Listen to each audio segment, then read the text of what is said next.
at cspan.org. C-SPAN, where history unfolds daily.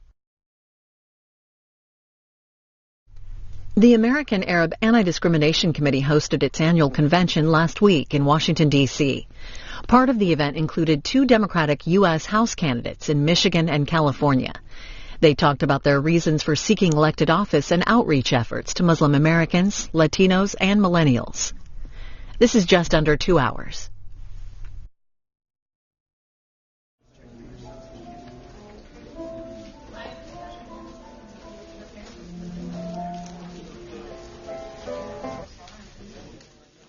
If I can have everybody's attention. Yeah. We're going to go into our sort of next panel, next discussion. Unfortunately, one of the congressional candidates that we had texted me about 3 a.m. A picture from himself on a plane. He was going to be taking the red eye from California to here to be with us and then taking the flight right away back. Unfortunately, his airplane had mechanical problems. And he was unable to make his connection in Chicago. But we have 2 of the young Arab American congressional candidates. We are going to have a discussion about political activism. They're going to talk about their campaign. We will then break down to a discussion of political activism, how we're active in your local communities and how we can sort of learn from each other and how to best become active within our own communities and why that's important. To lead our conversation, we have with us Mr. Eddie Ayoob. Eddie? Am I using this one? Oh, great. That's fine. That's fine. So I want to thank everybody for being here today. As Samar mentioned earlier, this is something that ADC has not done previously, but I think is critically important because as we talk about activism, especially on issues of importance to our community, one of the things that really has been lacking has been an interest in members of our community in running for Congress or political office of any kind, but specifically younger members of our community. And so this year, we have several members, 2 of which are here, the one that Samar mentioned earlier, and there's also, actually, as far as I know, another candidate in Arizona, and I mean, there might even be a few others from around the country, but we're fortunate enough to have these 2 very talented and well-known within their respective communities inside Michigan and California, but part of our job today is going to be to get them a little bit better known outside of their community. So what I've asked both of them to do is to introduce themselves at the outset and give you a little sense as to why they decided to run for Congress. There'll be plenty of time for them to talk about why they're better than the other folks in the race, whether at the primary level or if they progress out of the primary, which we hope, to the general. But in the opening comments, if you could just focus on a little bit of your background, let everybody get a better sense of who you are as individuals, and then why you decided to take this plunge, which I would say as someone who has worked in politics for now over 20 years, choosing to run for Congress in particular is not an easy decision. It is not something that is taken lightly, and these 2 people are going to have to work very hard over the course of the next year and a half.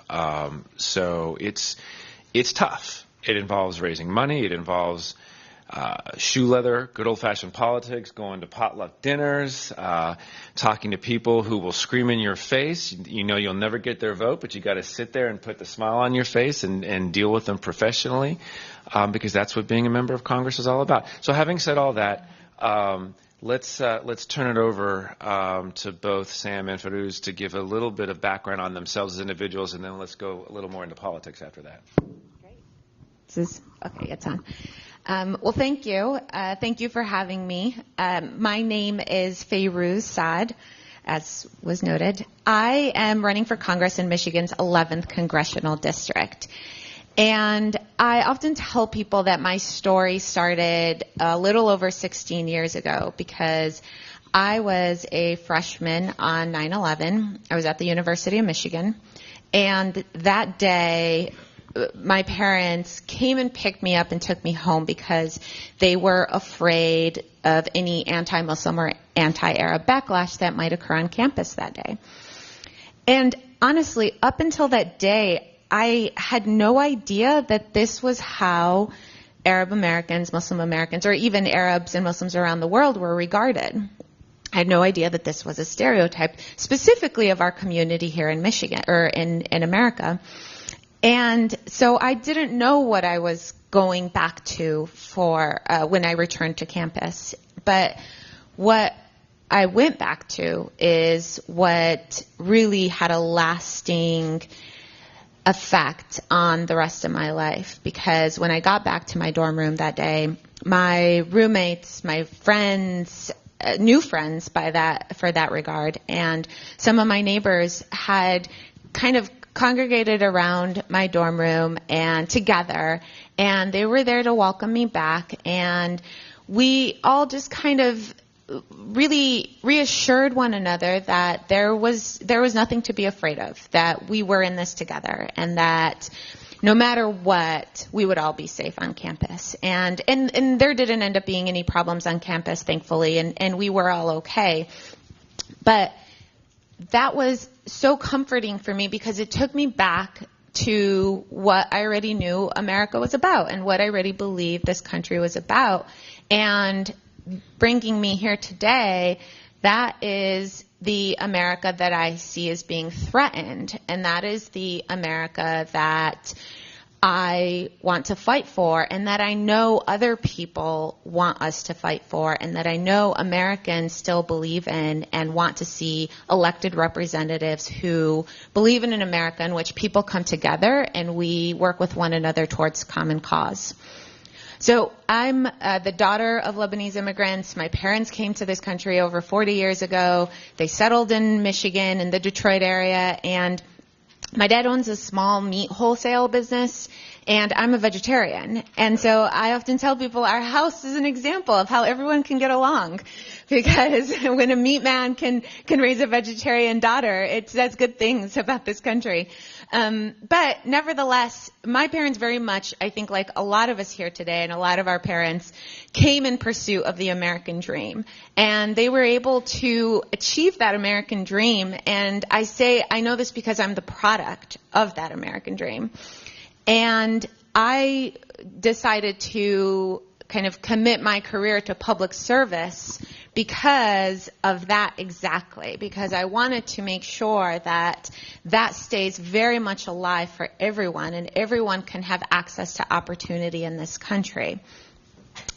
So I'll go really quickly through my resume, but I worked in a campaign in 2004. I went on to work in the Michigan House of Representatives, and then I went on to work for the Obama administration here in D.C. at the Department of Homeland Security.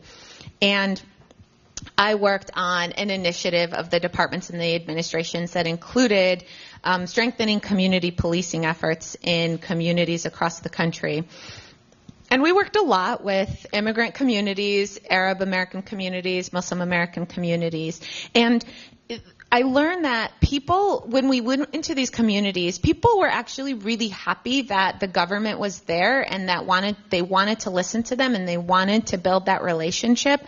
But I also learned that people also have many challenges that they're facing on a day-to-day level. Everything from wanting to protect the schools that their kids are going to, wanting to ensure that they could put dinner on the table, and ensure that they have access to health care. And I realized that, national security and public safety is a bigger thing than just working on community policing strategies and working with your local law enforcement. That's a part of the puzzle, but there's more to it than just that. And so I eventually left the administration. I first went to the Kennedy School, and then most recently I was working for Detroit Mayor Mike Duggan as his first director of immigrant affairs. And that's where I got to work on a broader set of issues with communities and helping them achieve economic development and economic prosperity within their neighborhoods. And so throughout my career, I've seen how government can work with people and for people to work towards common goals, to helping people integrate into their communities, helping them make their communities stronger, both through public safety initiatives, through expanding their small businesses, helping them be entrepreneurs, helping them own their homes. And that is what is at the core of government, and that is what I believe government should be doing and our elected representatives should be doing, is that working with the people that they serve to work towards common solutions that help advance them in their everyday lives. And so that is why I decided to run for Congress. A part of why I decided to run for Congress is that I strongly believe that we need better representatives in Congress, and we need people who understand what that relationship looks like between the people that they serve, and that they want to work towards solutions together. I say that I'm a progressive. I absolutely believe in universal health care. I absolutely believe in immigration reform. I believe that we need to fight for affordable child care for women in the workplace, and that all of these things can be achieved if we're working together. So that is what led me, a part of what led me to announce my candidacy. I announced in July. And, you know, in addition to also then seeing that there is a lack of representation at the federal level of our elected officials, and really needing more people that represent the electorate and represent the Arab American community, because until we're there helping make those decisions, Congressman Ellison often says this: if you're not at the table, you're on the menu. And I think we've seen that again and again, and so now it's time to be at the table.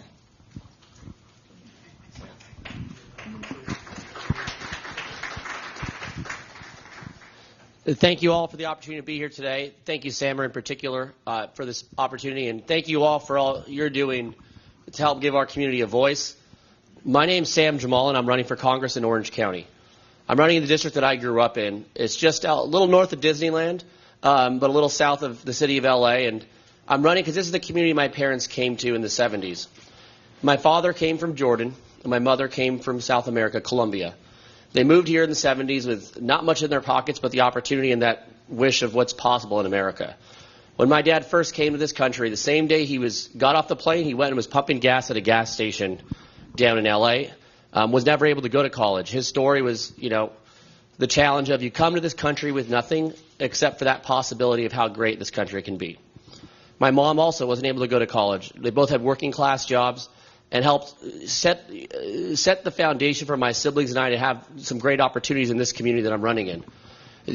When they came, it was a different country in a lot of ways. You can work at a fast food restaurant like my dad did and own a home.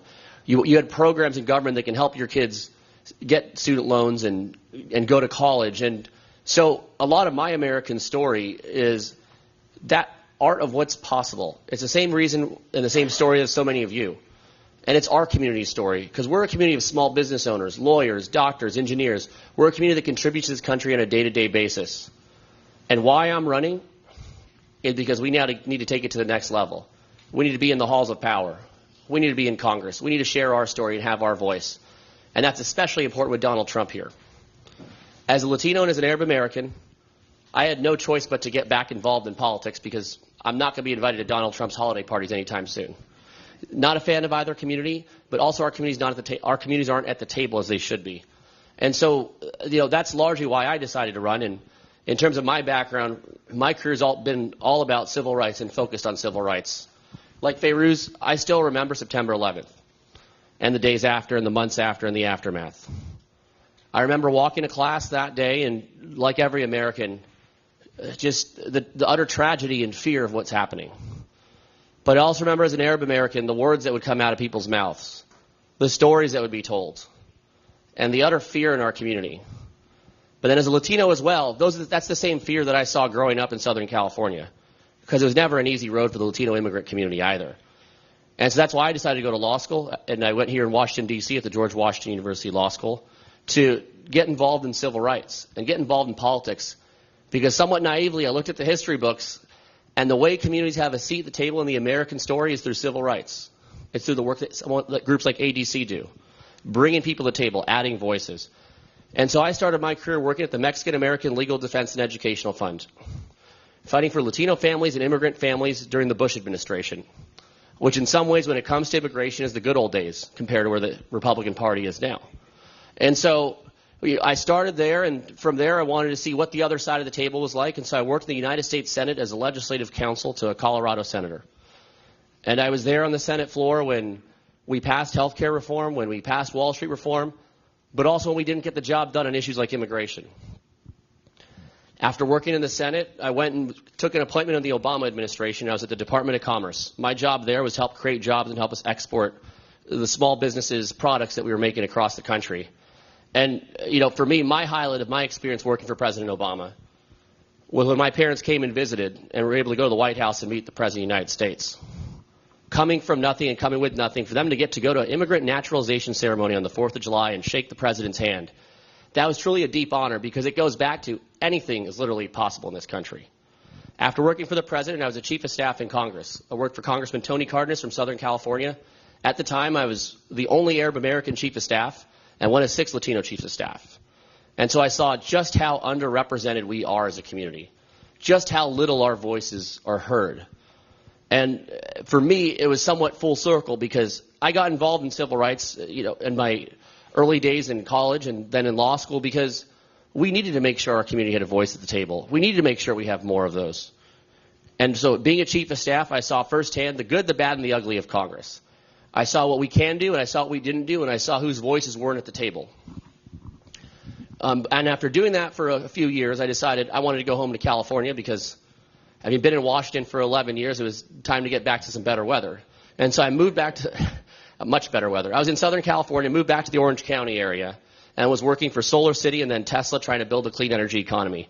And it was a different transition stage because it was still movement building and bringing people to the table, but kind of on a different issue. And so I thought I was actually done with politics because I thought, well, helped add some voices to the process. We elected President Obama, and we're going to have another Democratic president in there, and so we're safe now. We're starting to get at the table. Like everyone else, November 9th was a shock. It was a shock to the system. And what I saw was not the America my parents immigrated to. It's not the America I grew up in. And so going back at that point as a Latino and as an Arab American, I've decided I have to get back involved. And so I started talking to people locally and figuring out how can I get best involved. And what I saw was it brought me back to when I worked in Congress, and our voices are not at the table. We're in a very difficult time. There's a lot at stake for our community because we don't just have an unfriendly president. We have an attorney general who's been hostile to our community throughout his career. We have a government where if we're not with our voices at the table, we're in real trouble. And so this would arguably be, to me, the most important election in our lifetime.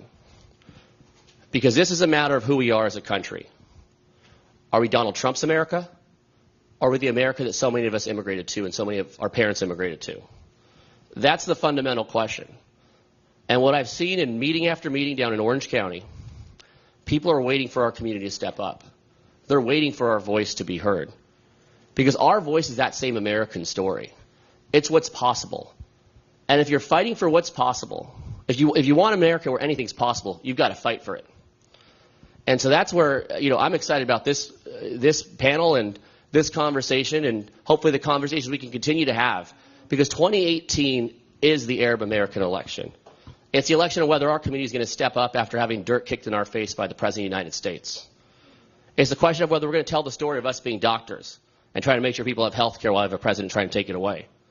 It's a story of us being small business owners that are creating jobs and hiring people in communities and not the families that the president's demonizing. And so as a Democrat, we have to step up this election. But as an Arab American, most importantly, this is our election. And so my campaign is about mobilizing our community. I'm running against a 24-year member of Congress who's been hostile from day one. He was an architect of the Iraq War, and on the Foreign Affairs Committee, he consistently votes against the region and votes against having our voice. This is a guy who in 2010, during his primary, spoke outside of a mosque about the ills of multiculturalism. So as women and children were walking into the mosque to pray, their local congressman was speaking about how multiculturalism is bad for America. That's not okay. in any district. That's especially not okay in a district that's 35% Latino, 30% Asian American, 2% African American, and 2% Arab American. We're one of the most diverse districts in the country, but our congressman votes with Donald Trump 97% of the time.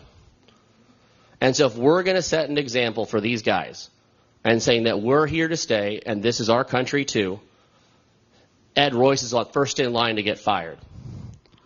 And so I hope you'll join me because this is our chance. My website's sam4congress.com, and I look forward to working with you all and telling our story because that's what this election's about.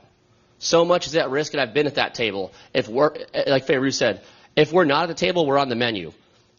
But what's worse, if we're not at the table with this president, we really are at risk. And so urge you all, let's get together and work together and have our voice heard. Thank you. So the first thing I want to ask of folks in the audience, is there anybody here who might actually be from Fayrouz's district or Sam's district? So do you know if you're in Orange County, California, or what is it? It's suburban Detroit. Suburban Detroit, yeah, southeast Michigan. Anyone in the, if you're even remotely close, I mean, I just want to make sure that, you at least know who your potential voter block is. I'm from San Diego, but maybe I would know some. Of course. Of course. Jammal, he's the one who went back last night. Okay. So I just wanted to, was curious.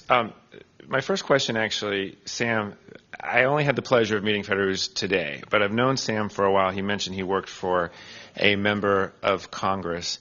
So, Sam, you are unique in the sense of you've heard this term affectionately Arab-Tino. Yeah. You are an Arab American and a Hispanic American. The Hispanic community, there are a lot of similarities between the Arab community and the Hispanic community. Now, obviously, one that we will never be able to replicate are the sheer numbers. I mean, obviously, the clout of the Hispanic community in large part is due to the numbers that they have. But it took a while for the Hispanic community to mature in terms of their political activism and their understanding of how they could be involved as a community. It's not to say that the Arab American community and the Muslim community or any of the other, labels. It was interesting, the previous conversation we had prior to this panel. But what are some lessons that you learned as being not only an Hispanic American, but a chief of staff to a Hispanic member of Congress, where you saw the Hispanic community mature in terms of its activism, and what are those lessons that you can share with us so the Arab American community is replicating some of those same tactics? So I think first and foremost, the community is maturing still. It's not yet mature on the Latino side. And most importantly, it's engagement and it's running people for office. What we did in California after I was very young when Prop 187 happened, but Prop 187 was an effort to basically attack Latino families. It was not too far off from what Donald Trump's trying to do today. And so what we saw there in the aftermath was the largest registration numbers in history for the Latino community throughout Southern California. And over time, more candidates, whether it was city council, state legislature, name your school board, name your position, we were running for office. And what that showed was we're here, and we're here to stay. I think for our community, probably the more historical parallel experience would be the Japanese American experience in the aftermath of World War II.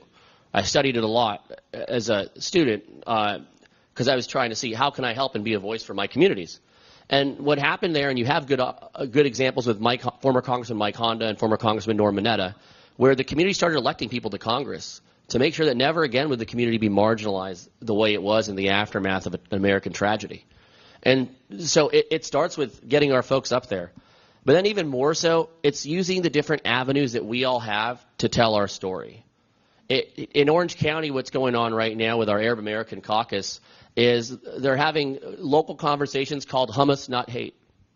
They're using the love of our community's culture and food to bring in other Democrats into the conversation to learn about us, because unfortunately we're somewhat of a mystery in the sense of a lot of us are new immigrants. We're here and we have to put our head down and work. My parents never could afford the time to really get involved other than to vote.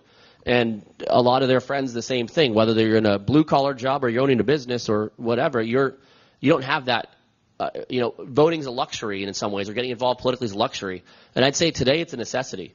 The Latino community saw that in the aftermath of some of the anti-immigrant sentiment in the 90s. And the reason why the Congressional Hispanic Caucus is nearly 30 members today is because just waking up one day and saying, this is now our election. This is now our country. We're going to get organized. And we actually as a community have, the Democratic Party, I'll say this, needs us more than we need them in some ways. In Orange County, we have 4 seats open for Congress, or that we have a chance to win because Hillary won them by significant margins. In mine, Hillary Clinton won the seat by 8.6%. There's no path to the Democrats winning Congress without the Arab American community being engaged in Orange County, because we need all 4 seats. I'd imagine yours is the same thing, with our community being a critical part of the vote. And so we have to own it. And I think what the Latino community's done well is they've owned it and they've said, we're here and we're going to make a difference on this. And that's how you evolve and get more political power. It's get engaged, vote, and then support candidates, because it also shows, hey, we're at the table and we're playing this game too. So just to pick up on that before I turn to Fayrouz with another question, this really is not just on the two of them. It's on us as a community. I mean, one of the things that Samara and I have talked about repeatedly is, yes, it is incumbent upon every single person in this room to go out and vote. How you vote is your own personal choice, but you have to vote. But more importantly, because our community is up against it, we have to do more than other people. You can't just go vote. If you have friends and relatives and neighbors who are not registered, get them registered. The same way that you would get on their case about not mowing their lawn or making sure that they're putting their trash where it needs to be, make sure they're registered to vote. Simple as that. I mean, because it sounds corny, but the one day of the year where every single person, no matter how much money you make, no matter where you live, where every single person is equal, is on Election Day. And it's only our own fault when our numbers don't reflect that we're actually voting. So it really is incumbent upon everybody in our community to not only do their part themselves, but to make sure that your friends and your relatives and your neighbors and what have you are voting as well. So Fayrouz, in Michigan, obviously the highest per capita representation of our community, even though ironically California has more Arab Americans as a whole, Michigan, they're more concentrated. But you're not in what is historically dubbed as Little Arabia or Little Lebanon or what have you. So what do you need to do to get our community out and support you, knowing that if you do get elected, you're going to be getting elected by people who are non-Arab or non-Muslim or non-Lebanese or what have you? How are you planning to balance the outreach to our community, but knowing that you're going to need people outside of our community to be successful? Yeah, so the district, while, yes, it doesn't include Dearborn, most specifically, which is, I think, what we all think of when we think of Michigan and where all the Arabs are. And it is where I grew up.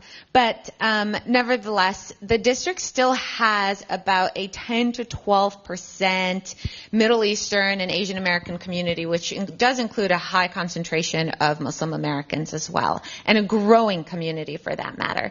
So I'll answer your question, but part of my plan does include engagement and outreach and mobilization of the community. And so I'm in an R+3, which essentially means that it's purple, really. It can be flipped. And it is an open seat. The Republican incumbent recently announced that he is not running for re-election. So it just evened the playing field and made this race even more competitive. I scared him away, is what I tell people. But nevertheless, it will take there will take a little bit more than just the Democratic base to win this seat. And so a part of that, I think, a piece of that puzzle, though, is expanding the electorate. And that's why I've always done voter engagement and mobilization within more vulnerable communities like the Arab American and Muslim American community. And in this district, it can go a long, long way. Now, it will take as well to kind of appeal to people outside the community as well. And honestly, I run on a message of there's a common foundation and a common thread that brings us all together. And even though I run as a progressive and I believe in universal health care and I believe in immigration reform and I believe in climate change, there's a common foundation that we all believe in progress. And that could mean anything to kind of working with the communities, getting your message out there so that people understand why universal health care and why having affordable health care and health care expansion means progress for all of us and means progress for the community. But then also there's other things, like small businesses are also a kind of a big group in this district. Small business engagement, I believe that we need to do more to expand small businesses, to empower our small business owners, especially mom and pop shops. I won't go into the details of how small businesses are actually categorized, but usually small business means like someone who can gross up to like 3 million or 5 million even, but nevertheless, like really thinking about how can we empower our small businesses. And that's everybody either owns a small business, knows someone who owns a small business, knows someone who's employed by a small business. They're the backbone of our community. And in a place like Michigan, where we've really learned our lesson and understand that we can't rely on one industry to move our economy forward, we really need to be thinking creatively and innovatively about how we really promote a strong economy and how we set up a strong foundation that we can continue to move forward with. Okay. Just to pick up on that for both of you as well. So obviously we have two Democratic candidates here. Our community is just like any other community. We have Democrats, we have Republicans, we have independents. And I'm going to address this question to the audience at some point too, specifically the Republicans who may be in the audience, is how do you tend to appeal or plan to appeal to Republicans, in particular independents, recognizing that both of your districts are more Republican than Democratic? I know Sam mentioned that Hillary Clinton carried the district. I have to admit, I don't know the numbers of your district. Did she carry that district as well, or did Donald Trump carry that district? Yeah, Donald Trump carried it, but he didn't get the base. Gotcha. Okay. So, but even more so for you, you are both running in districts that have historically been Republican, and at the presidential level, Republican for you, even though it's Democrat. How, again, are you planning to appeal, especially to maybe Republicans within our community, to say, you know what, I know that you're Republican, I know you may have consistently voted Republican in the past, but we need to have more representation. And I mean, is there, maybe talk a little bit about how you plan on doing that, or is it going to be, because you both have primaries, speaking mostly to a Democratic base? I mean, it's political, so I get it if that's what you have to do, but maybe touch on that a little bit. Well, I'll start. So it's both, and I've already said an important piece is still working with the immigrant and minority communities in my district and expanding the electorate, who can absolutely make a difference in the primary for me and the general. However, kind of going off of what I said before, there is that common foundation and a common thread in which there's like values we can all agree on that we want to promote, that we want to advance, that we want to, working class families need to find a way in this economy. We need to figure out how to move forward. But also, someone else said it to me best, specifically when talking about our community, because, there's Democrats and there's Republicans. And this was someone who he refers to himself as a Republican, and he's supporting me. And what he said to me is, he said, he's a doctor, and he said, Fayrouz, I know other Republicans, they've tended to vote with their pocketbooks, but our pocketbooks aren't going to matter if we're getting kicked out of this country or we're being threatened or, we don't feel safe here. And that was very powerful and very moving for me, because I'm like, that's absolutely true. Like, there are real problems that we're facing now, and that's why we're in this, and we've flipped our lives upside down, because we really believe that there is so much to fight for, and a part of that is being able to have a voice at the table so we can protect our communities, so we can protect Arab American, Muslim American, Latino American, and other immigrant communities, because we are absolutely at risk with the current administration. And even if we have some sort of hope that maybe it'll flip in 2020, what it's done, though, is set a tone of what is now acceptable. And so we have to show that it's not acceptable, because the narrative also matters. And that's the other really important piece to this. Is someone recently said to me, they're a voter in California, and they're like, well, you're just going to vote on things, right? So I don't know, how does that make a difference really for me? And I was just like, because the narrative is important. Because if you don't have people who have that platform to speak off of and who are at the table or are able to speak on your behalf, then you don't have representation, and then there's no one properly informing the narrative. Yeah, in my district, so Hillary Clinton won the district by 8.6%. Congressman Royce won by 14. He largely won because we didn't run a candidate against him last time. And when you look at the district numbers, it's 50-50. All the national reports, this is one of those just straight up 50-50. So the question becomes a couple things. One, can you turn out the Democratic voters and keep them on your side? Two, can you bring in the independents and have them a part of your story? And three, on the Republican side, there's a lot of frustration and anger with what's going on. And so can you give them an alternative that they're hiring? Because it's not just a question in politics on firing someone. You may not like Donald Trump. You may not love your congressman, but you're not just going to replace them like that. It's got to be, can you hire someone? And so for me, my conversation focuses on a couple things. Number one, I'm local. I grew up there. My parents' story is the same immigrant story as so many families. Whether it's the Korean American that came here, the Latino, or someone who came several generations over, these are working families just trying to get ahead for the next generation. And number two, I can do the job on day one. I was the chief of staff in Congress and a senior official in the Obama administration. I know how government works. And for our community in particular, having someone up there who can get stuff done and know how it works, I can make sure we have a voice at the table and can make sure that we are, moving our conversation forward and our story forward. And then number three, I think when you tie, and Fayrouz mentioned this, you got to bring it back into the aspiration of who we are as Americans. This is a question of whether or not we're Donald Trump's America or whether the America that we all know and believe in. And so I think most people get that.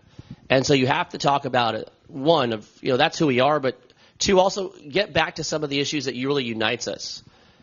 People want to make sure that they're safe. They want to make sure that they're making enough at work so they can pay their bills. And they want to make sure that their kids can get ahead. That's what this country's always been about. And so we can get back. For me, I go around and talk to folks, let's get back to the basics. Let's talk about that American dream and the economy. It's slipping away from everyone, and everyone's frustrated. But Donald Trump's not the solution for that frustration.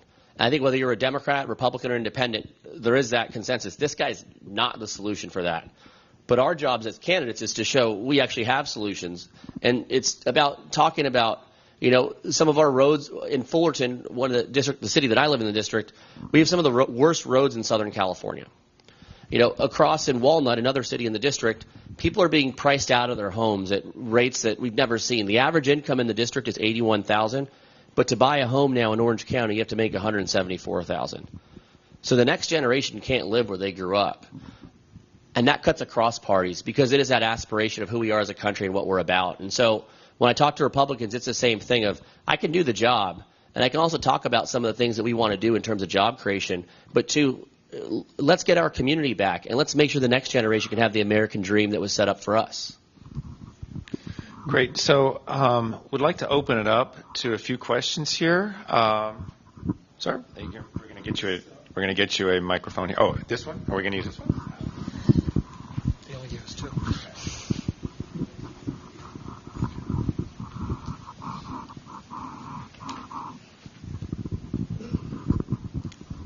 My name is Ratib Rabi. I'm with the Holy Land Christian Ecumenical Foundation. And as we can hear my accent, that means I'm first generation American. And what you said is beautiful. We are against Trump and Republican and against him too. And you are Democrats. I love Democrats, but not Hillary Clinton. All of that, we can talk about it, okay?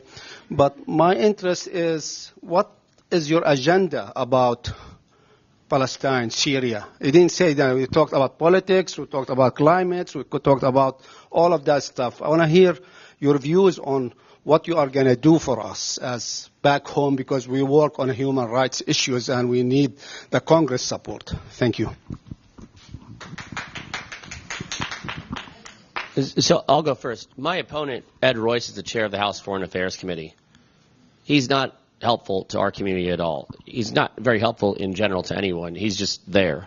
And so in one sense, with someone like Ed Royce, he needs to be held accountable for pushing positions that are much more divisive in the region and not trying to solve problems and, just trying to attack, and not really thinking through foreign affairs and some of the challenges. As I mentioned before, he was one of the architects of the Iraq War.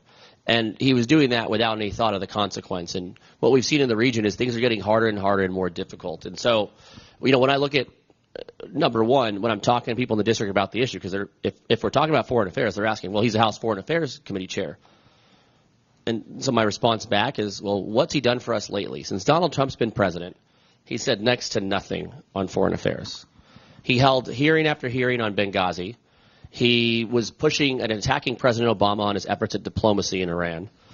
And he's mentioned nothing about some of the ballistic behavior coming out of the White House. And so when it comes to the region, how I look at it, we're going to have our voice there so we can be at the table. And it does go back to telling our story and reminding people that a lot of us are first generation and do care and have ties into the region.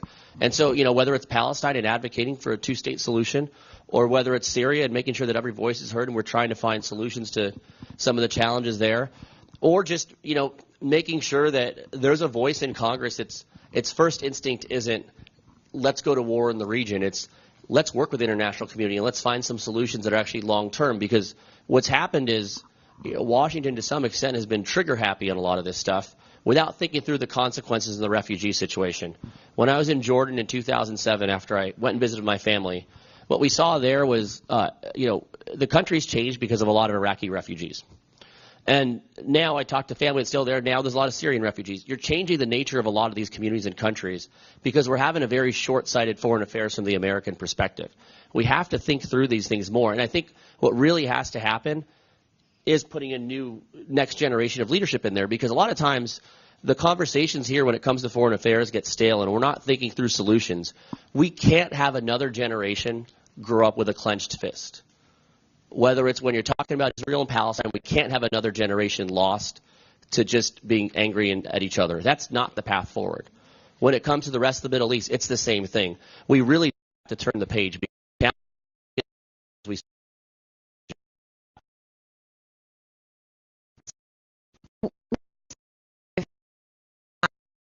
On the menu, I've seen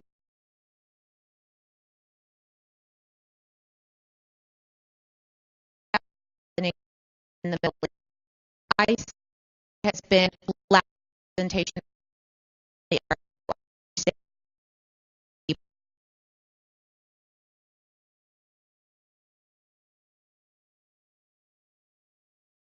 Why the table for it? Don't then know exactly where to go back. Organizations like ADC, AAI, a number of the others that see experts in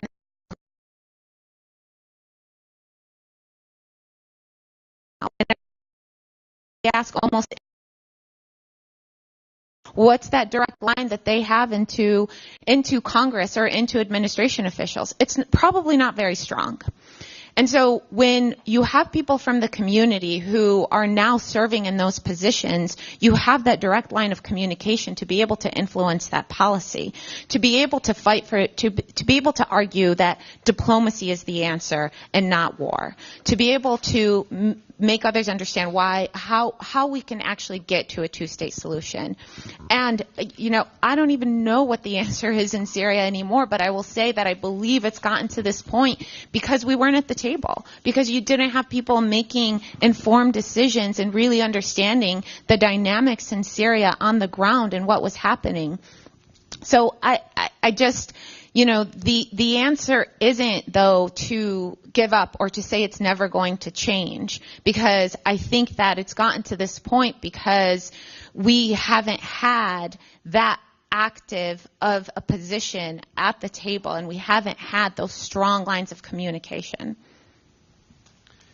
So I'm just going to interject a little bit myself as well, because I thought something that you said, Fayrouz, that really struck me. So a few years older than both of you. I'd like to think not too much older, but a few years older. I never really worried or thought about my community in terms of being disenfranchised really until 9/11 as well. I mean, having worked in politics before 9/11, I did see it all the time. It was a little bit before 9/11. When I came to the were too outspoken as an Arab American.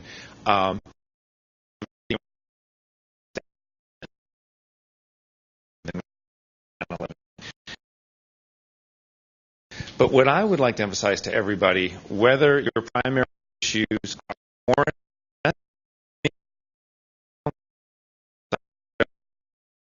those are important.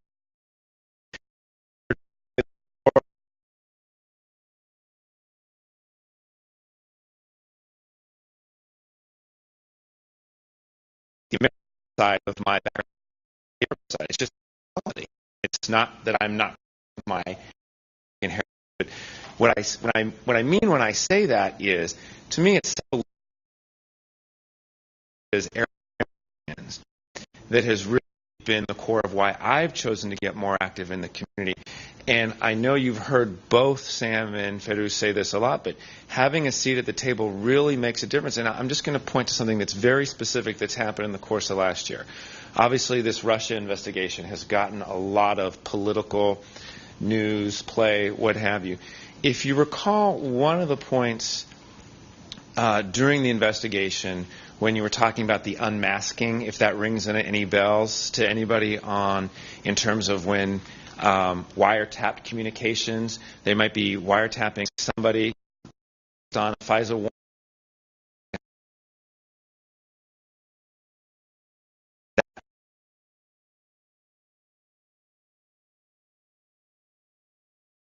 And that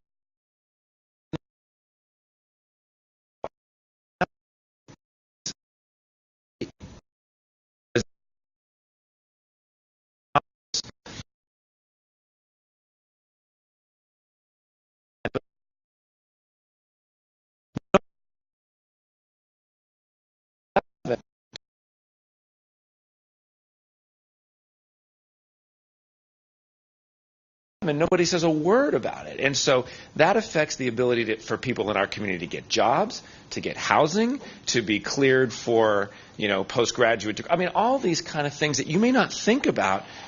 So I just raise that to say that if you don't hear our candidates talking 24/7 about Israel, Palestine, or about Syria, or about Iraq, or Iran, or the split between the Qataris and the Emiratis and the Saudis, it doesn't mean that they don't care about those issues. This is personal opinion, of course, but I think someone from our community is going to be better to issues, whether it's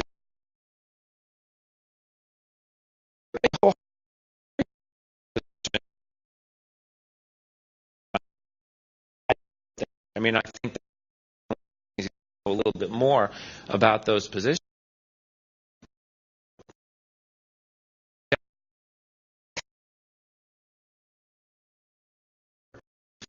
Of what, forgive the the interjection there, but it's something for a member of Congress. Excuse me. When the Patriot Act passed and it was passed, and what I was saying, and now all of the things that are happening that we're seeing, anyway, have said that. Please. We have a speaker. Oh, sorry. First of all, I'm sorry, Edward, but Palestine is a domestic issue. When we give $3 billion a year, and when pro-Israel groups pro-Israel groups employ Islamophobic techniques against Americans in their lobbying. So it's not a foreign policy issue. Portion of it's not a foreign policy. No, we give $3 billion a year. So it is a domestic issue.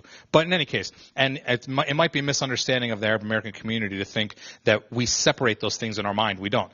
War with Syria is a domestic issue, but I don't think there's a time or place probably to ask Fayrouz and Sam, maybe make it a litmus test, although I would hope that they would vote against.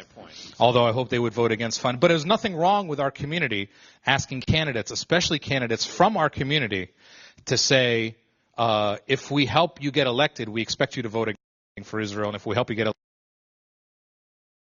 we'll get into other issues. You know, who cares about what the Wahhabi Game of Thrones is doing in Qatar and Saudi Arabia? But let me say what ADC can't say, and what Sam and Fayrouz have alluded to a little bit. But everybody in this room, please give them money. FayrouzSaad.com, SamForCongress.com. I gave money today. Go to their websites. Give them money. They need to win. They have fundraising goals they have to reach. We do get them into Congress. It's wildly important. And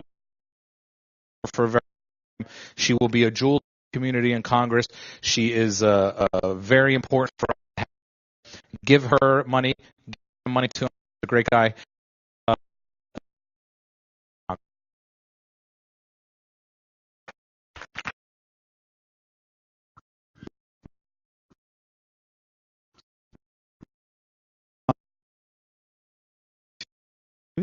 And I'm sorry, I'm not sure if you're Muslim, so I don't know if to direct this question to you or not.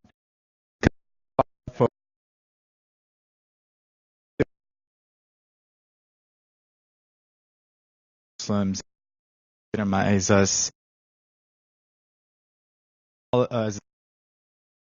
that Muslims are trying to impose Sharia in the U.S. And there are groups that are very, very active, like Act for America and Center for Security Policy in this town. And I mean, any Muslim who stands up risks being attacked. You know, there will probably be a narrative that you are going to go there to undermine the Constitution. You know, Homa Abedin, Hillary's aide, is affiliated with the Muslim Brotherhood. I'm just wondering if you've confronted that, and have you thought about that, and how would you react to that? Like, do you worry that that would influence enough people and create like a real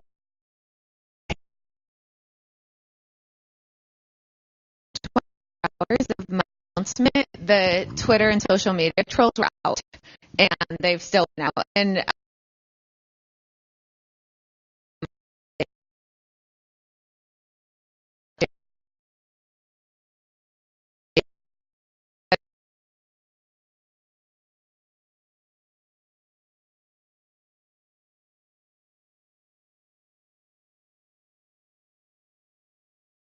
so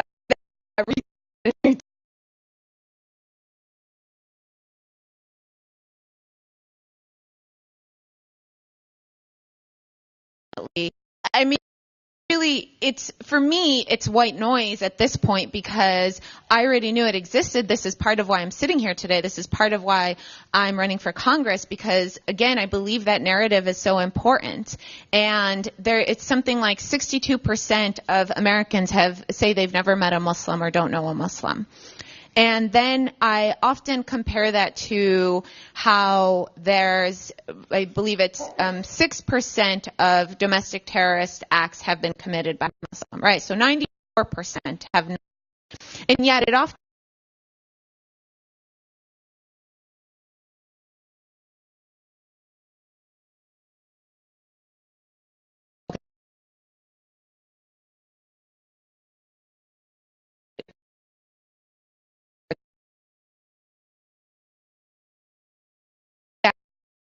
don't.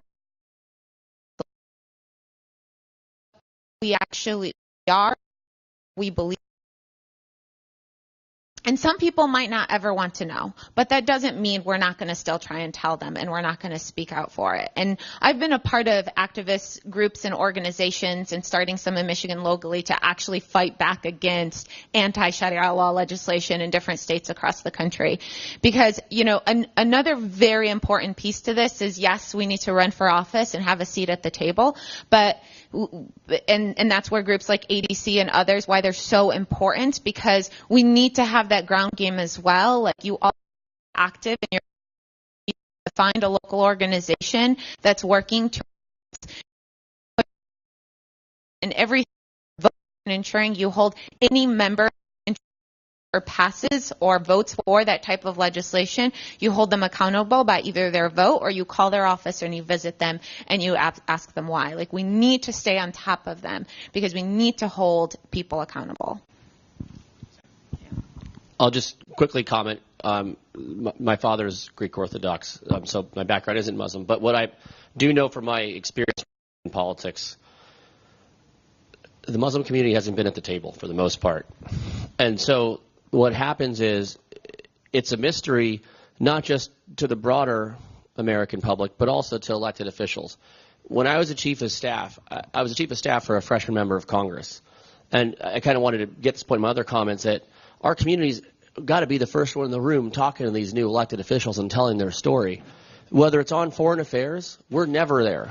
I was working for the congressman when we were as his chief when we were deciding whether to do the red line vote on Syria that Obama had set forth. There was no Arab advocate.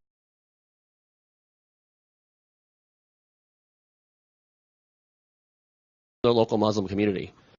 They're not being invited to the mosque to speak and get to know folks. And that's on us. That's on all of us if we're not telling that story and being engaged. Because if people don't know, and people aren't hearing about it, there's just so many different things that come your way, whether you're a candidate or an elected official, that it's really hard to get down to the specifics at times. And so it is incumbent for us to be there. After the election, the first thing that should be done in every community is invite whomever's elected, even if you voted against them, to visit the local mosque. Give them a tour. Let them meet the young kids there that are changing the community, and they're a part of that community. And with candidates, invite them to go speak at the mosque or any community events. One of my first events as a candidate was speaking at a Sikh temple in the district. No candidate for Congress in the area had ever spoken at that temple. And I'm going to keep going to different community centers and mosques and churches and having a conversation, because that's the only way to get people to feel like, hey, we want to represent everyone in the district. But it's got to be a two-way street, because I was invited to. And so I think with candidates, invite them. That's how it changes, and that's how you change some of the narrative, because it is only a small percentage of Americans that have that hate and anger in them, and a lot of it's based on misinformation. But if we're not putting our voices out there back, that becomes the only voice, not just the loudest voice.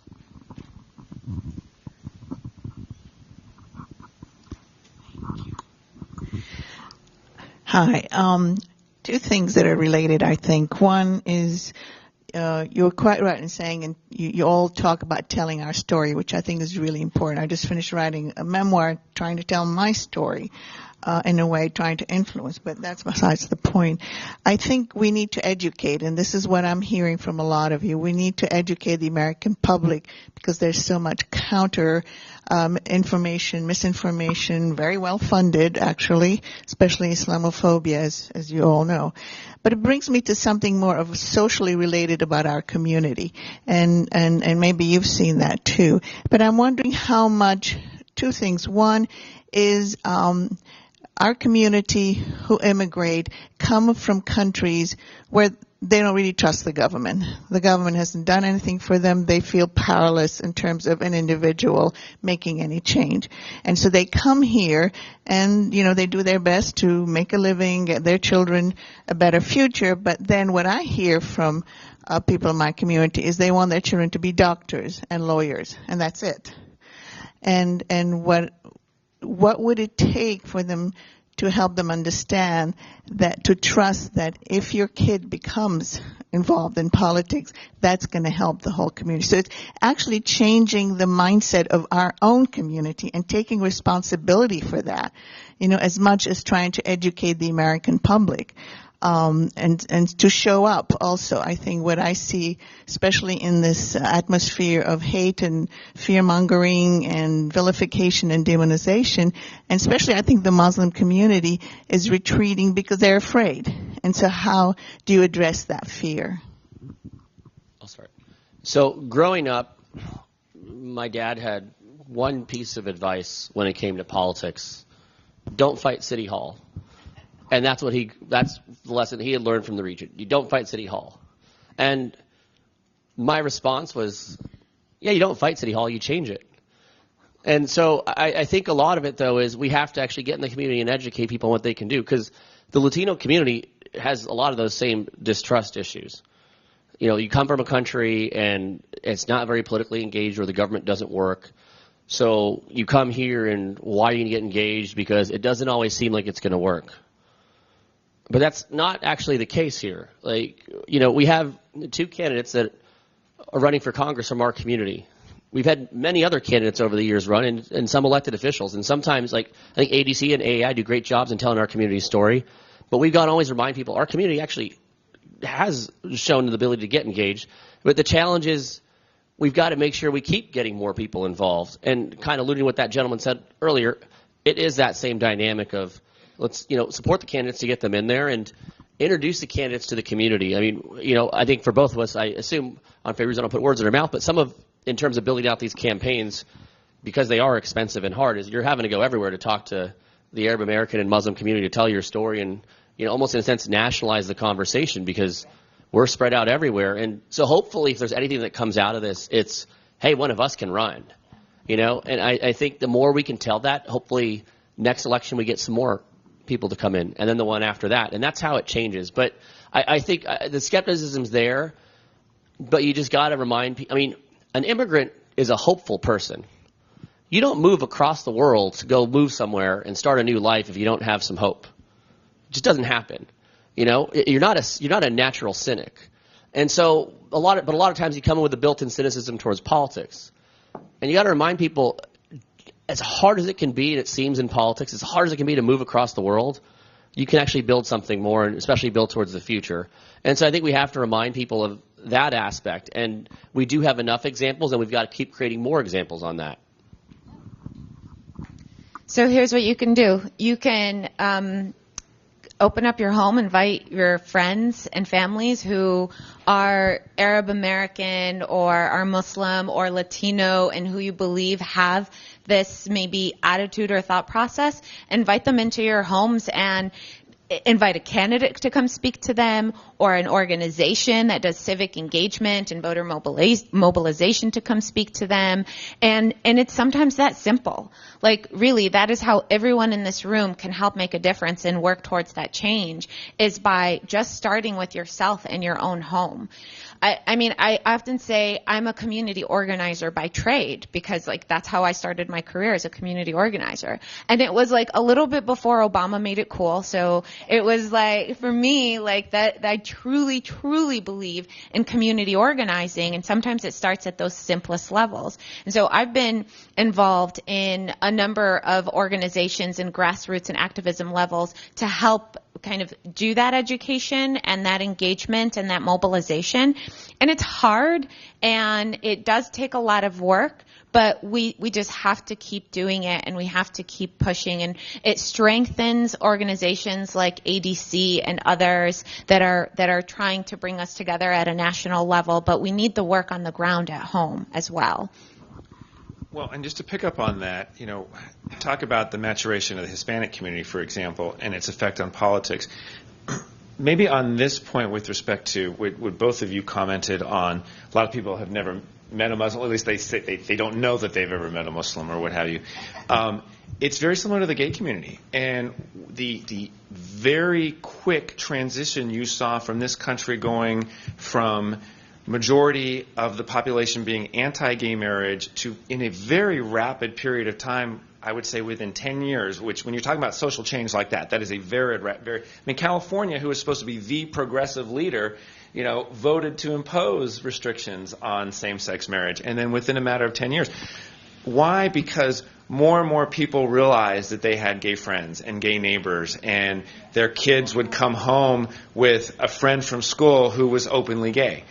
I mentioned that to say it's very similar in our community as well, in the sense of go to some of those community events and in whatever way that you feel most comfortable, talk about the community. If you have a concern about civil liberties, raise it. If you have a concern about Israel-Palestine, raise it. If you have a concern about whatever, something that just shows that, oh, the same person that is talking about those Arab and Muslim issues is also the doctor that I go to that afternoon, or my dentist, or the teacher. In other words, we are no different from anybody else. I mean, that is really what changed the dynamic with respect to the gay community was that everybody realized that, oh, they weren't these pariahs or these different people. They were the same as everybody else. And that's immediately, in my opinion, how the politics around gay marriage, for example, changed. And I think it's going to be very similar.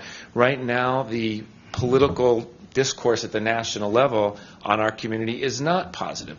One of the things that we are going to have to change, and again, it's incumbent upon us. If you look at any ethnic group or religious group, when a member of Congress or a celebrity or something says something disparaging about African Americans or Hispanics or gays or whomever, they immediately get vilified by 100 different organizations and their poll numbers dip or whatever. You vilify our community and your poll numbers spike in certain parts of the country. We've seen that happen. You know, those are the kind of things that we have to do better at changing, and that's where it does start, as Fayrouz and Sam have said, on the ground. And quite frankly, that's us. That's on us. We can blame everybody else, but it's really on us to be more proactive and calling people out and showing up at these kind of things on a regular basis, and then getting our friends and colleagues to do the same. Do we have any more questions from the audience? Please. Actually, you just said what I was going to say, but I'll try to say it briefly. I'm 100% WASP, but I speak Arabic and have an Arab wife with Muslim relatives. But my point is, you Arabs and Muslims need to come out of the closet. It's a huge 62% of people have no idea. They've never met a Muslim. And so the point is, you may know some guy, Mo, and you've been bowling with him for 10 years, and you're utterly clueless that he's Muslim. And that causes cognitive dissonance, because Muslims are supposed to be bad, but Mo, he's my bowling partner. Now what do I do? So my point is, go beyond politics. Every person in this room, or every Arab and Muslim in the United States, should get out of the closet, come out, and cause cognitive dissonance. That's the way to change things. Thanks.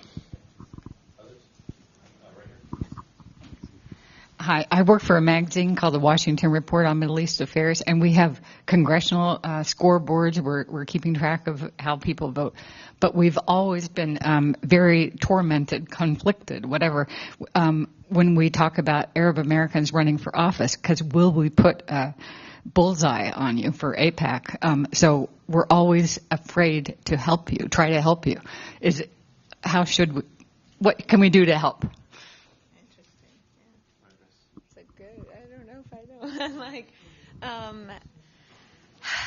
I unfortunately, I don't know the exact dynamics that you just mentioned there, so I don't have an exact answer, to be completely honest.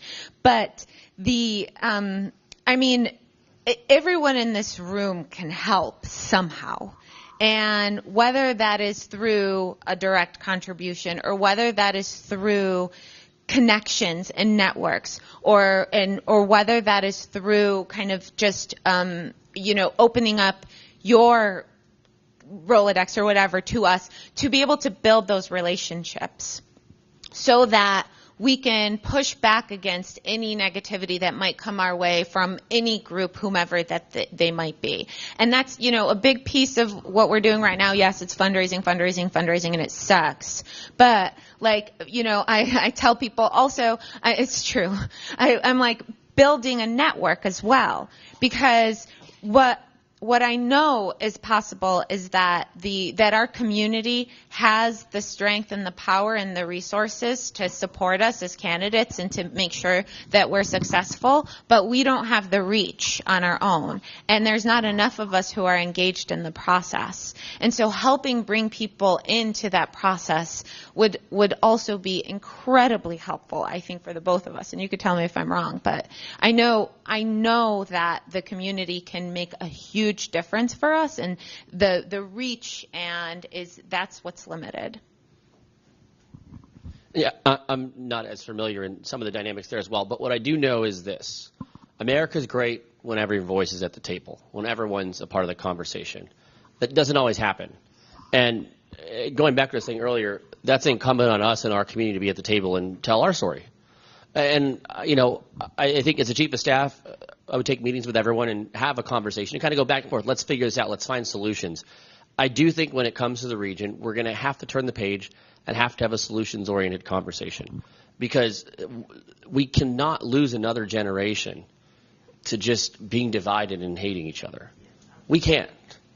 And no matter where you stand on the issue, no matter how hawkish you are in one direction or another, everyone agrees that we cannot do that. But we've got to turn the page. And the way we do that is by bringing in new voices into the process and adding more people to the table. Again, America's great when we're functionally a dinner table where everyone's arguing where they stand on an issue and arguing what's best for the country and what's best for the world. And right now, our community's not at that dinner table arguing. We're outside.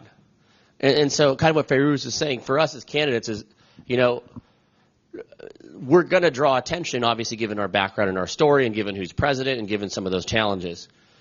And so I think what you're functionally saying is help us, get out there and talk to folks and help get our backs on this, because this does go back into don't fight City Hall. You don't fight City Hall if you're storming the mountain, if you're storming City Hall by yourself. You don't want to do that. And so if you can help us and get our backs on that, it adds that voice and it kind of makes sure that every conversation's there. Just to address your specific question, I think when Fayrouz mentioned about the kind of hate that she saw when she announced her candidacy, that's going to happen. I mean, that is the political reality of an Arab American or Muslim American running for public office or taking on any high-profile position. That's going to happen, and it may not be AIPAC. It may just be people who just, there are people in this country as part of the political process who do not want Arabs and Muslims to be legitimized as being, upstanding members of the community. That's their whole MO, because if you dehumanize us as a community, it makes it a lot easier for members of every other community to not identify with us as Americans, as individuals, what have you. So what I would say is that's going to happen anyway. So raising the profile of these two and other individuals that shows how just like everybody else they are and their stories. I mean, someone mentioned about telling their stories. I remember when we were fighting a couple of years ago the issue of adding Israel to the list of visa waiver. One of the things that made that an effective argument was we told stories. It wasn't just numbers of how many Palestinians or Arab Americans or what have you who were being turned away at the border or being forced to wait for 5, 6, 9, 11, however many hours. It was telling that individual story to members of Congress and turning it into something that people could identify with. And so to go to your specific question, the hate's going to come regardless. But I think it's, in my opinion, it's better to have those kind of human interest pieces that where people can identify with Fayrouz as a person and as Sam as a person, or as a Michigander or a Californian, Orange County, the OC, whatever, something that brings it home to them that they're not these dehumanizing factors. They're good old-fashioned Americans running to represent their constituents and neighbors in Congress. Do you have others, or is that it? Yes, a quick comment. Both candidates discussed this idea of having more Arab voices at the table. However, we have several members of Congress who are, in fact, Arab American. So with that said, have both candidates reached out to those members of Congress? Have they agreed to support you guys moving forward? Because in some instances, there have been several members of Congress, both Arab American or our allies who are African American or Hispanic, have been very vocal in supporting our issues, while others have remained silent. So even with more Arabs at the table, if certain voices continue to remain silent, what do we do from there? Right, and that's actually good. Let me make a comment on this as well, because I think you both have contested primaries. So you may want to comment on that as well, because my recollection, please, y'all correct me if I'm wrong, since we have two Democratic candidates here, I think there's two Democratic American members of Congress, so Ruben Kihuen of Nevada and Charlie Crist of Florida. Are there any other Democrats that I'm missing? No, the rest are Republican. So I know, with Ruben, there's a particular dynamic that, Sam, I think you can speak to because it's your primary. So I think we're both in the very early stages on this, and so some of it, we're functionally still building this out. In terms of outreach to a lot of the members, you have those conversations, but also there's a lot of pressure to stay out of the primaries right now because I know in my field we have 4 different people running, and we have a Latino. He's from outside the district and won the lottery, and we. When he says won the lottery, he didn't win a scratch off. He won $200 million. Yeah. So he's not from the community and knows the community, but he's still running. And then we have another self-funder and then a couple other folks. And so, there is a degree of, well, let me step back and see how this goes. And that's kind of where building out our campaigns early and showing that broad support then makes it easier for some of those members because, there is a degree of when do you step in and support someone. In terms of, I think, making sure that people, when they're there, have a voice at the table, we are both self-identifying as Arab Americans running for Congress. That doesn't always happen. And so, just that fact that we both see the need for that voice is a little bit of a different narrative than traditionally the case. And then one of the other Arab Americans running or in Congress right now actually is in Orange County as well. I don't think he'll be taking my call because he's Darrell Issa and he's running against a ton of Democrats. And so, so when it comes, but as this process moves forward, there are those conversations that we're going to have with a lot of these members. And really it's showing, is your campaign for real and can you win? And I think we're both trying to show that our campaigns are for real and we can win. And that changes that conversation in Washington in general.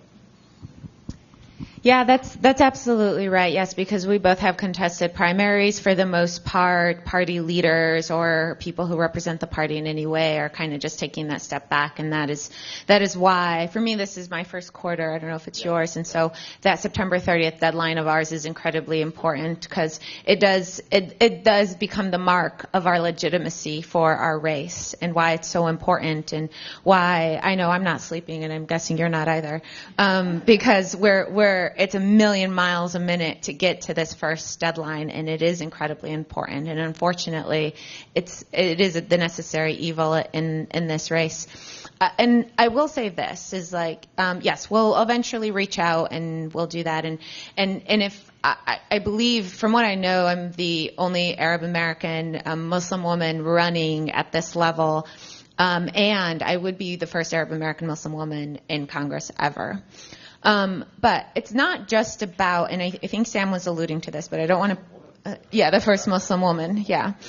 So I think Sam was alluding to this. I don't want to put words in your mouth, but it's not just about where someone's grandparents or parents are from and they have an Arab-sounding last name, but look at their track record, from even before Congress. It's so easy to show up in our communities and say I'm Arab American when they want to ask for money, but what have they done to show that they're going to fight for our communities and that they're going to stand beside us? And what are they saying they're going to do as well? And let's also remember that. And so we're both here because we see a gap and we see that there's still a voice that needs to be heard at that level. And because we both have fought for certain rights of our communities and fought to strengthen our communities because we believe that there needs to still be more of that representation in Congress.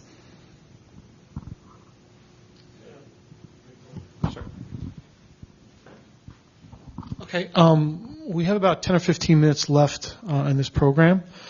So I want to sort of take the focus off and put the focus on you. You have 3 people here. They're not new to the game. These are 3 very experienced organizers and political activists.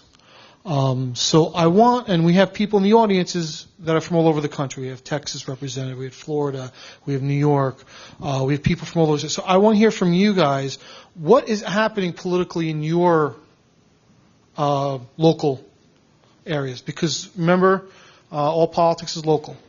So what's happening in your locations, and see if maybe they can help you, give you some advice as to what's happening, how you can better tackle that issue, or how maybe you become more effective in those issues. So let's. Does anybody want to start about? Go ahead. Give me a microphone. Closer. Yeah, I'm Susan, and this is Ahmed, my husband, and we're from Texas. And ADC has been very active in the past year. A couple of things that we've done is that we had a deputy voter registration seminar. And what you do is you just go to your county clerk and ask to be deputized so that you can register voters. So we got 7 people from our group to go and do that. So that's been one good thing. Very grassroots, very local. We've also joined, of course, Austin is very politically active on the Democratic side, despite our horrendous legislature and governor and attorney general. But we have made a lot of alliances in the community. And locally, there are small groups that get together monthly. And all the indivisible organizations for all the counties are very well organized. We come from a very small town outside of Austin called Dripping Springs, and they have a Democratic alliance of people in Hayes County and Blanco County. I mean, so they're all local, and it's very gratifying to see that there is some more awareness being raised at those local levels about issues. Especially our issues. So, did you want to say anything about that? Yeah. My name is Ahmed. I mean, we do live in near Dripping Springs, but we're in Austin. So we've been very active within the community. The Muslim community also we've helped them a lot to get activated. We have in Texas about 26 million Texans, about 480,000 Muslims. I don't know how many Arabs. I'm guessing more, considering how many people you see. But we've been very active because the Texas legislature, thank God, they meet once every 2 years. So they met this year. So we had a Muslim legislative day. So we had over 200 Muslims go there, and we had about 2,000 people came to protect the Muslims who went to go into the legislature, because last year they were attacked. The Muslims that were there. But also now we have people engaged in the process. So we work very closely with the Latino community. Texas is about 50% Latino. They are not terribly represented in the government, but we work very closely with them. And we're trying to get the Muslim community and the Arab community engaged in the electoral process. So people are working with our revolution in terms of organizing and electing representatives. We also have people working with the Democratic Party, I should say, in San Antonio and in Austin. And actually, tomorrow there is a fundraiser for Beto O'Rourke in Austin. The Muslim community is putting that. So we've been very active with, people who are running for Congress, and also supporting people who are running against Roger Williams, or is it William Rogers? It's, whatever his name is our representative. He's one of those terrible guys. But so we're pretty active in terms of when it comes to that, but we're working very, very closely with the Latino community. I think they have better chance of actually getting people elected in Texas than Arabs and Muslims. Arabs and Muslims are not there yet because of all the things that you've said. But I'm going to say something that my wife asked me not to say, but we had a meeting, so that should make everybody here feel good about not being recognized or not being, nobody had met a Muslim or something. We were having a meeting for the Dripping Springs Democratic Party in a Mexican-American restaurant called Flores, which is run by a Latino family. All the workers there are from the family, from the Flores family. And you can tell they're Latinos. So in the discussion for the Democratic Party, they were talking about you should work with the minorities and so forth. And one lady stood up and said, where can we find the minorities? Everybody else. So don't feel bad if somebody doesn't notice Arabs or Muslims. It works for everybody. Anyways, thanks for being so.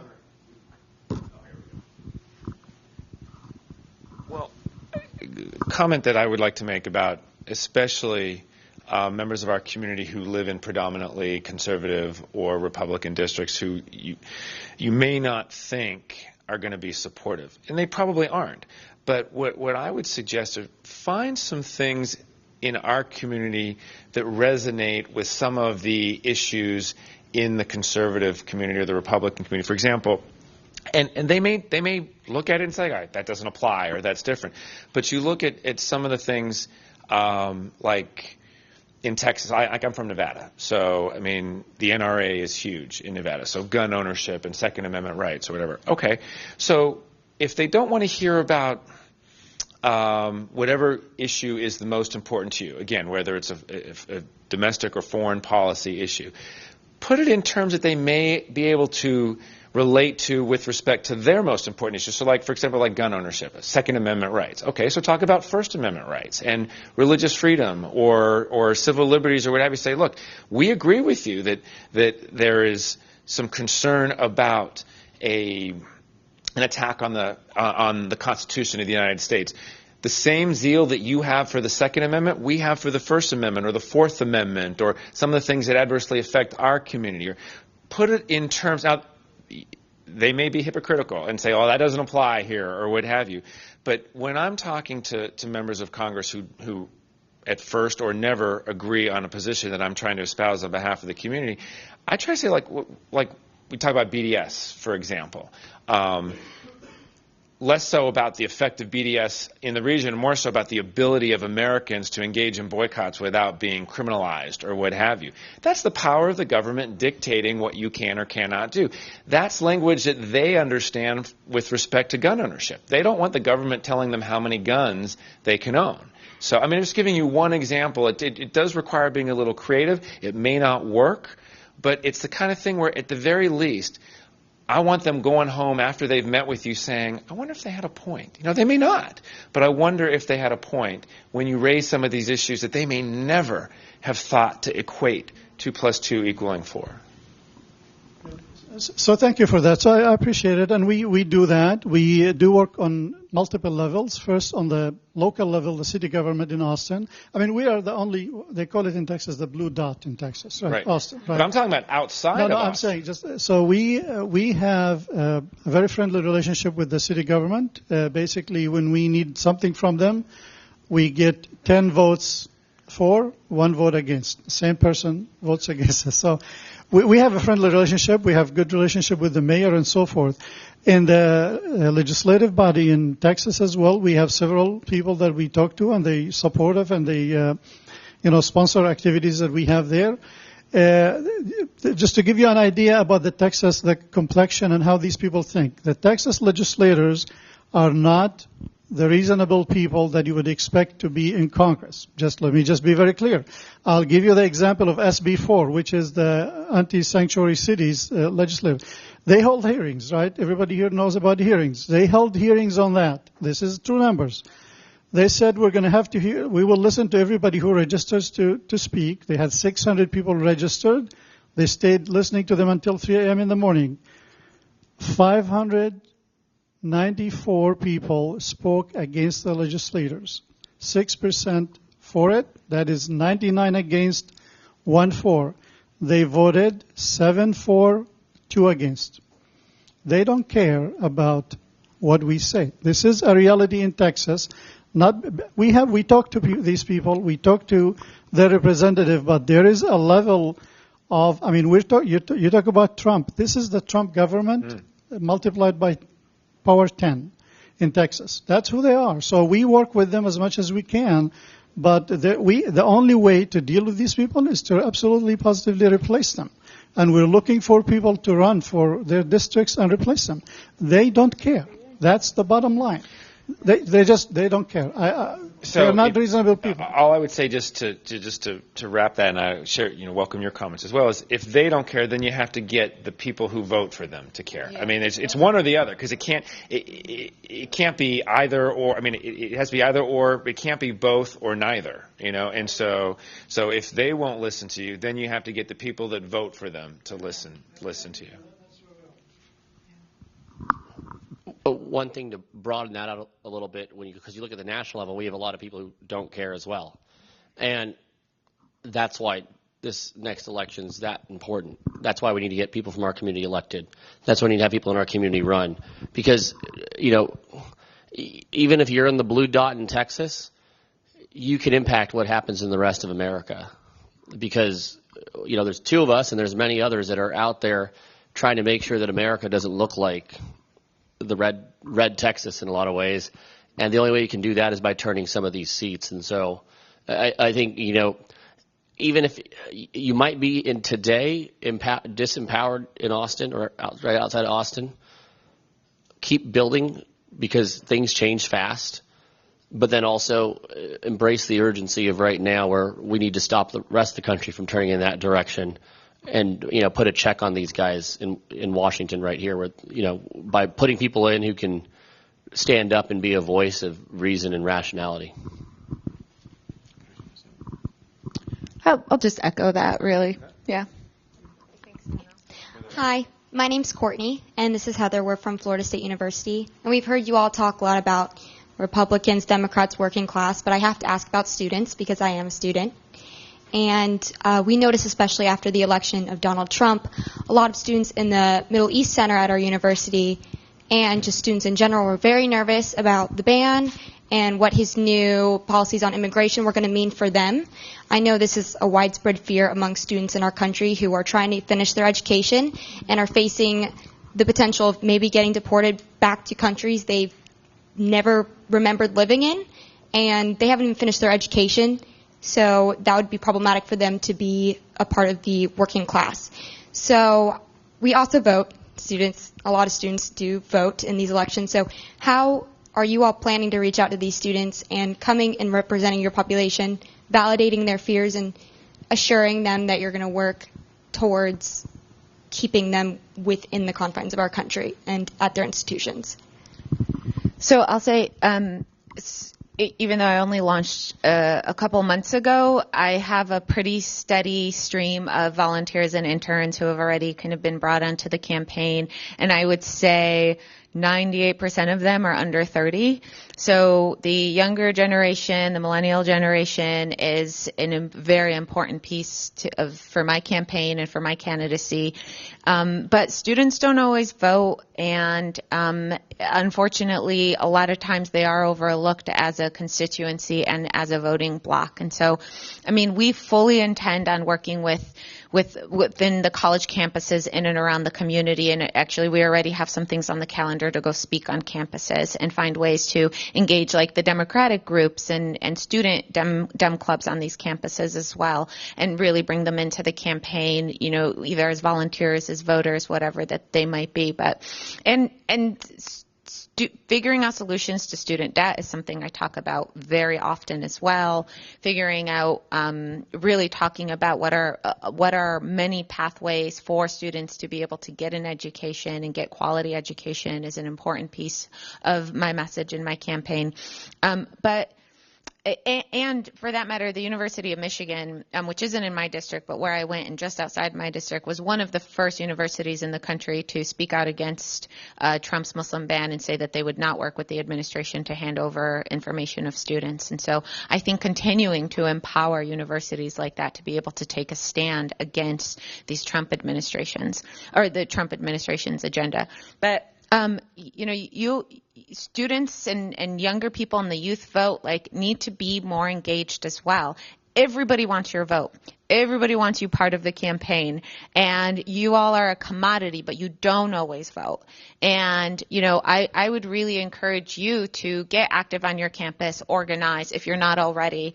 And I'm always happy to take, advice on how to do that, how to engage more young people into the campaign, how to bring out the youth vote. I do a lot on social media.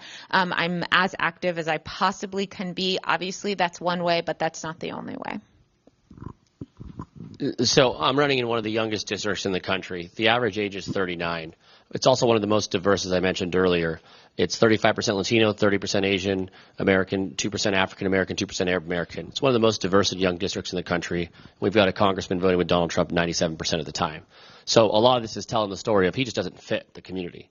We have two colleges in our district, Cal Poly Pomona, and we also have Cal State Fullerton. And so we have a large student population. And this last election, the 18 to 34 population was roughly 35% of the vote. The biggest question in these midterms elections with younger voters is, are they going to turn out? And I'm a firm believer as a millennial and as someone who still has student debt, that you turn out when you talk about the basics in the pocketbook of what people are worried about.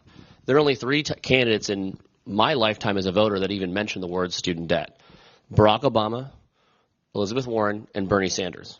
Not surprisingly, they're three of the most popular candidates with people under the age of 35 because they're talking about the kitchen table issues that affect people. And so a lot of my campaign is that because we do have a younger generation that has the lowest home ownership rate since the 1940s at 30%. You know, this is a generation that fell behind or has fallen behind on that first job, isn't owning a home at rates before, has student debt and credit card debt that we've never seen in the history of this country. And when you do have people get married, if they have kids, good luck with child care. It's too expensive. You know, unfortunately, last election, there were two candidates talking about child care, Marco Rubio and Ivanka Trump. No one else. Like, we don't talk, as a Democrat, we don't talk about the basics of the economy and how you can get ahead and how you can have that American dream. And so a lot of my candidacy is essentially based on that. Because regardless of what generation you're in, you know what matters in terms of making sure people can still pay their bills, making sure people can own a home, and what that job market looks like. And so I think when you're talking to engaging young folks, you actually have to talk about what's in your pocketbook and looking at them as people who have the same concerns as everyone else, but, you know, drill it down. In terms of just more broadly, actually, I was talking to the LA Times about this on DACA, you know, with the Dreamer kids. And the thing with that was what I told them was this is an issue that's going to matter for young people in particular because these are their classmates. They know this experience, just like you're saying you have classmates there. And so a lot of this, part of why I'm running is it's time for our generation to step up. You know, I mentioned earlier, this is the Arab American election because we can't be sitting on the sidelines anymore. It's even more the millennial election. Our generation has to take ownership of this country. If we're going to fight big picture issues like climate change, it's going to be because our generation stepped up. If we're going to still make sure the American dream is possible, where you can go to school, you can get a good job, and you can buy a home, and you can have a family, it's only going to happen if our generation steps up. No one in Washington is talking about these issues, which is why we have to get more young people out involved and actually have to be a voting bloc. But not just be a voting bloc because we turned down, we hate Donald Trump. Be a voting bloc because people are actually speaking to our issues. And so in my district, there's a little more luxury to talk about these issues, but people vote when you're talking about what hits them at home. And so I think that's how we get young people to vote, and then we actually go into the community and into the schools and talk to them. Okay, we have about 5 more minutes left. I just want to add one thing on the students. I just get active on your campuses if you haven't already, especially in registration drives. You know, I mean, it's Sam is right. Students do vote, but they don't vote enough. They're still by percentage the lowest percentage of voters in the overall population, or the percentage of you said it 18 to 34. I mean, I think if you go like 18 to 25, they're even lower, right? You know, so you know, maybe there's creative ways to get voter registration drives at football games, or, you know, I mean, you'd have to obviously work with the administration on that, and I don't know what the rules are in the state of Florida for registration drives and what have you on campus, but those are the kind of things that you can look into, and, you know, maybe that's something that ADC can help provide some insight on, but being active among your friends and colleagues in terms of getting folks registered, or go volunteer on somebody's campaign. Even if you can't get out to California or up to Michigan, go volunteer on somebody's campaign down in Florida. And that's something that ADC can definitely help you with in terms of getting in touch with the right folks on a particular campaign. Any one of us up here, I mean, they're obviously going to be focused on their own campaigns, but I can certainly help, and ADC can help. But volunteer, even if it's just one weekend. You know, nice to do more. But again, that's an opportunity when you're volunteering and you're phone banking or you're canvassing a neighborhood. Inevitably, somebody's going to be like, "Where are you from?" Or, "Ayoob, that's an interesting last name. What kind of last name is that? A Lebanese? Oh, is that hummus?" You know, I mean, that kind of stuff. I mean, again, that's all the stuff that you know really has people identify with our community when you get out and you do types of things like that. So I just would strongly encourage you to do that. We have about 5 minutes left. I have 2 more people who'd like to speak, so I'm going to take them back to back, and then we'll finish up with one last comment from the panel. Okay. So let's go over here and then over here. I would ask you both to please keep it brief. I understand you. I've been a candidate, but not in this country. But please concentrate on communities, organizations, small congregations, even if they are very small. especially Muslim communities. Even if you are not Muslims, that's okay, but concentrate on them and also be in touch with them, even the mosques. Go to the mosque, people in the mosque. There are a lot of wise people, well-educated people there, a lot of good students who like to pick themselves up and to help themselves and to help you. I know so many people there, especially in Orange County. I don't know many, but in Michigan there are a lot of young people who wants to help, and they help Arab people also. They help each other. So I wish you all the luck and good things, inshallah. One more over here. Sure.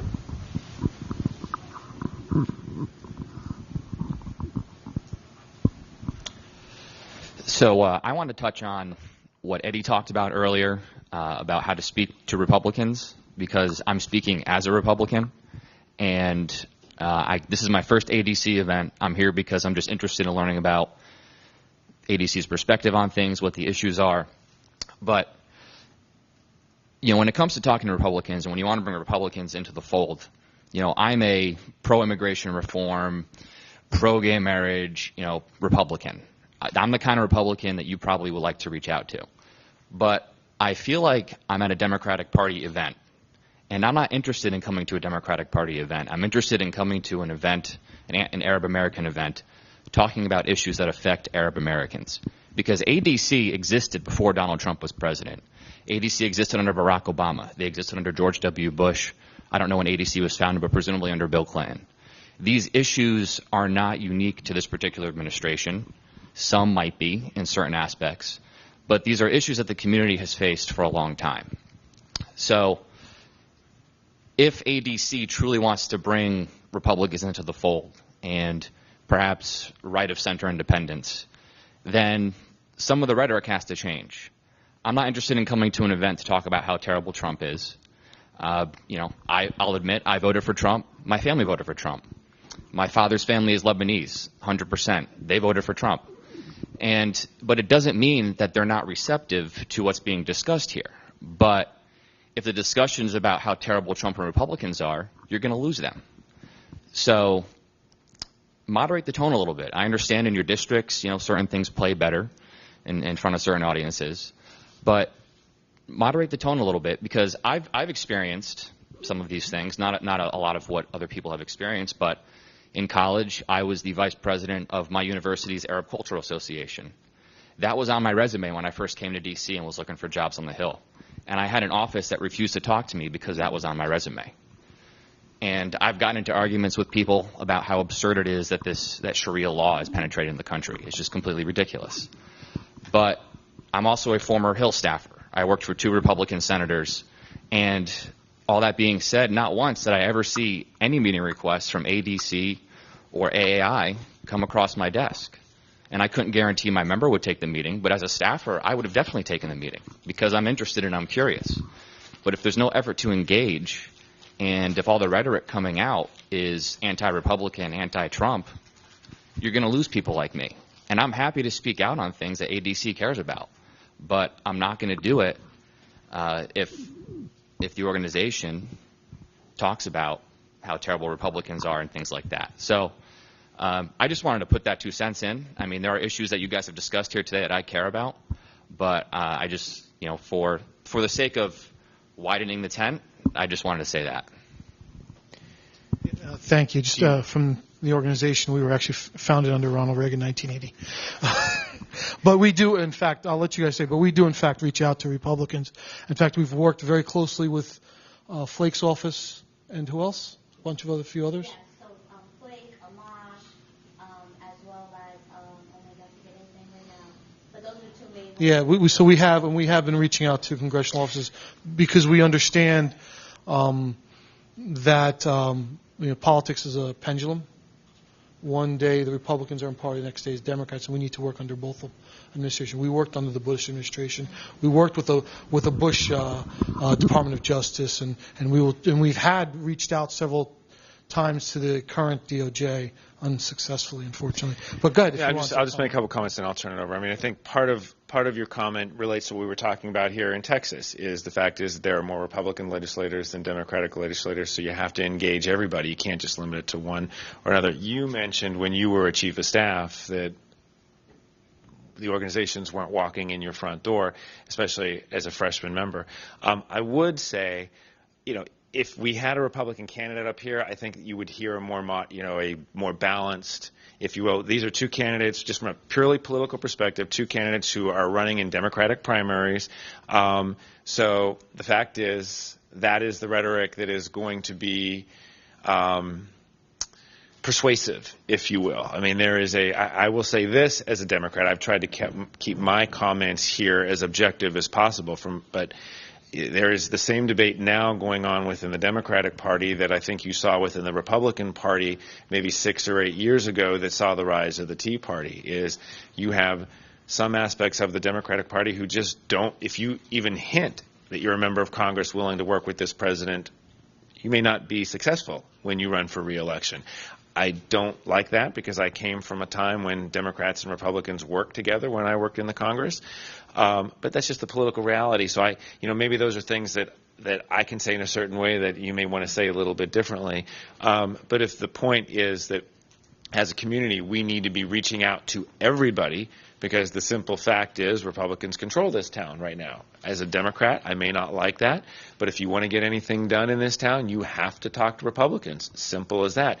So I guess I would say, not as someone who represents ADC, but is on an ADC panel, this is a political panel, not so much an ADC policy panel, and we have two Democratic candidates. So I think you're going to hear things on this particular panel because you have two Democratic candidates that you may or may not hear on previous panels that were focused on policy per se, what have you. But having said that, and I also don't want to ignore the comments that you were making over here as well. Okay, go ahead.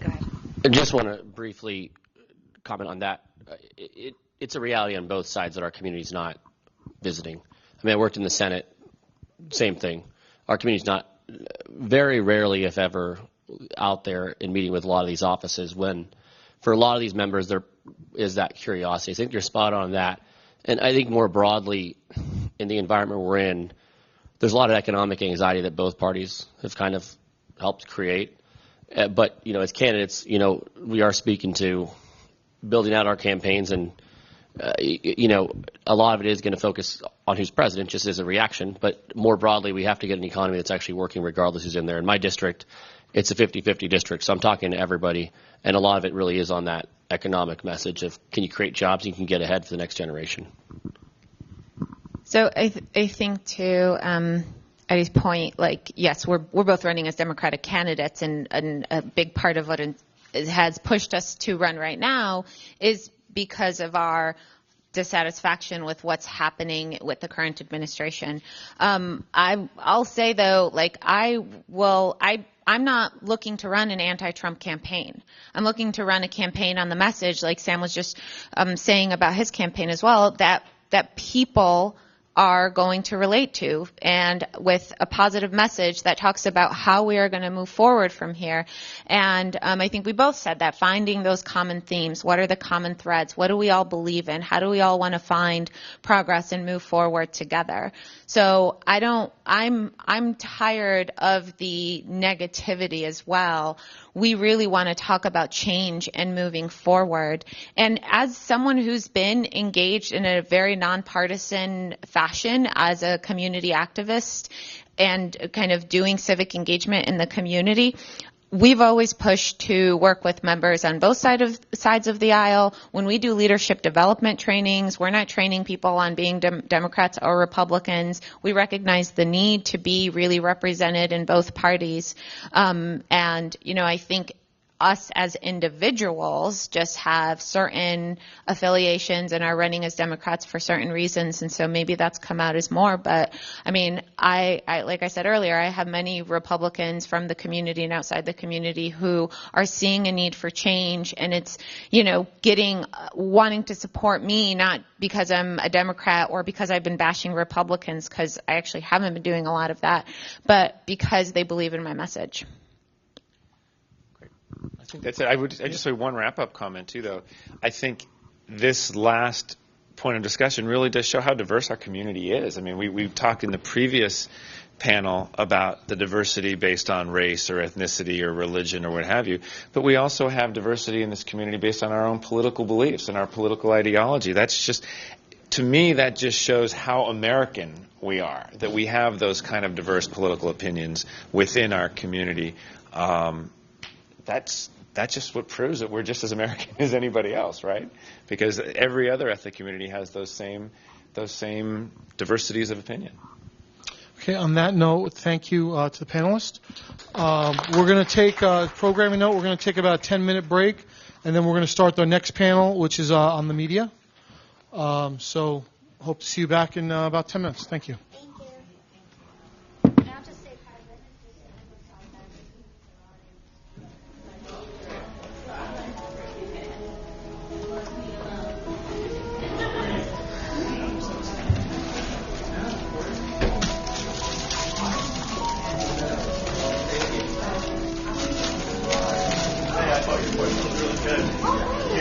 You're school in D.C. or? Oh, okay. I'm from Florida too. Like in Fort Lauderdale.